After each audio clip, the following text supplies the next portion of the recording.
What's going on, boys and girls? What's up, world? Austin John Plays here, and today we're going to be talking about a brand new game with the Legend of Zelda.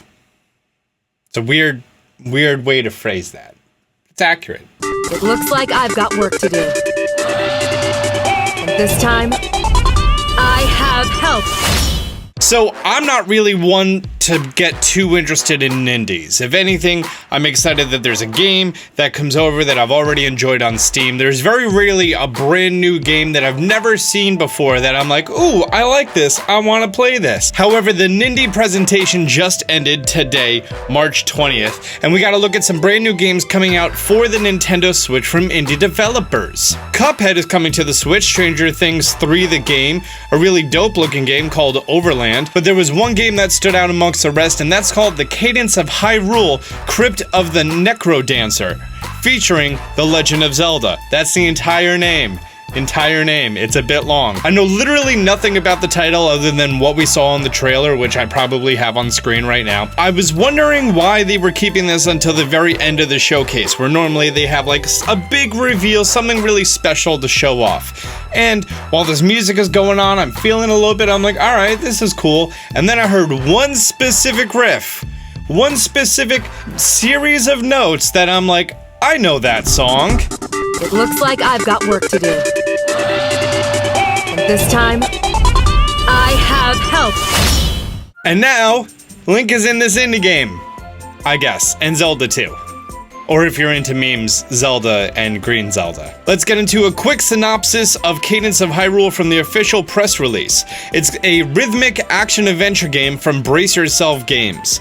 You can play as Link or Zelda, and you explore a randomly generated overworld and dungeons on a quest to save Hyrule to the beat of 25 remixed Legend of Zelda songs. I sure do love me some Legend of Zelda remixes. The enemies range from Lynels to Hyrulean Soldiers, and the game is scheduled to launch in spring. I think it's already spring. Sweet. That was pretty much all I really took away from this, other than the trailer, which we're gonna take a look at, but I wanted to look into the original game because this is a sequel of a game that was already made. A little bit more insight for each and every one of you.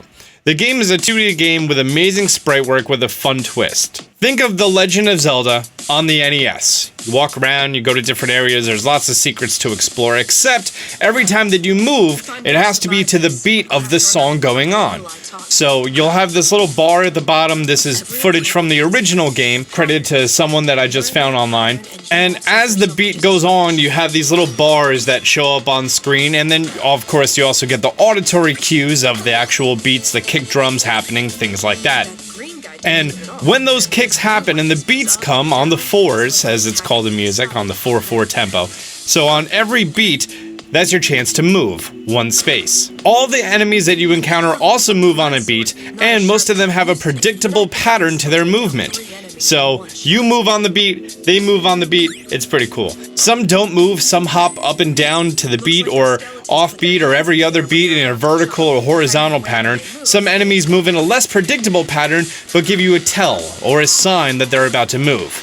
Similar to The Legend of Zelda, you also find hidden areas inside of the dungeons and overworld by using items such as shovels and bombs. Bombs to find hidden areas.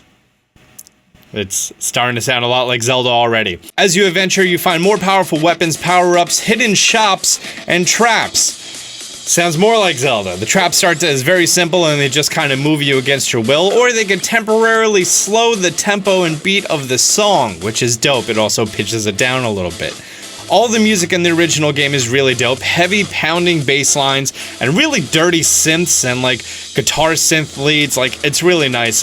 While looking up footage, like, I was just inadvertently tapping my foot. That's how much I was enjoying it. With that quick synopsis of what the original game is all about, it really does make sense to have Link and Zelda in the world. In fact, it kind of feels like they belong there. And it's a little weird, but it's very welcomed. I want to take a quick look at the trailer here for Cadence of Hyrule, Crypt of the NecroDancer, featuring the Legend of Zelda for the Nintendo Switch. This is how I learned about the original game. So as you go through, we see our Crypt dweller going through, hitting some enemies, and then we have an overworld with these big orb things hopping up and down. They're not choo-choos. I don't think they're choo-choos. And then we see a random guy that you can buy things from. That's pretty cool. There's a narrator going on the entire time, so it's actually very well voice acted. Dare I say, better voice acting than Breath of the Wild. It looks like there's some fun puzzles to explore. I don't know if that's like a friendly or whatever. So now we're just treated to some scenes of some bosses. We get the main protagonist of the original game, and then we have Zelda and Link showing up. Bam! Here they are in action. They're ready to fight. Look, it's Link, just in case you didn't know who it was. And you see him going through, and he's taking on... Were those... Hang on, rewind a little bit. Those sure do look like bokoblins right there. I don't know what that is. It's probably from the original game, as well as whatever mage that is. But yeah, those are bokoblins. I know a bokoblin anywhere. We got Zelda showing up on screen.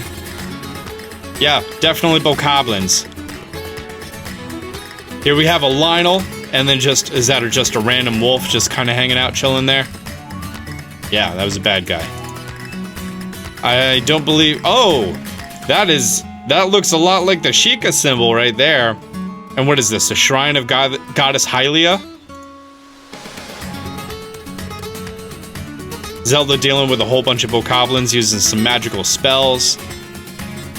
Whoa! Whoa, look at that boss! It's like 5 giant dudes, all with guitars. That's pretty dope. So we don't really get any more information as far as what this game is about other than pretty much everything that we've seen so far. And at the same time, it's all randomly generated. So you kind of get a fresh new experience every time that you play through the game. It's something that I'm going to be picking up. I don't know if I'm going to be doing a lot of videos or tips and tricks on it. I might cover it a little bit, but it does seem like a fun little thing to hold us over until we get Link's Awakening coming out for the Nintendo Switch. But guys, I want to know what you think about this game. Leave a comment down below. If you're new to the channel, be sure to subscribe, turn on notifications. Until next time, Austin John out.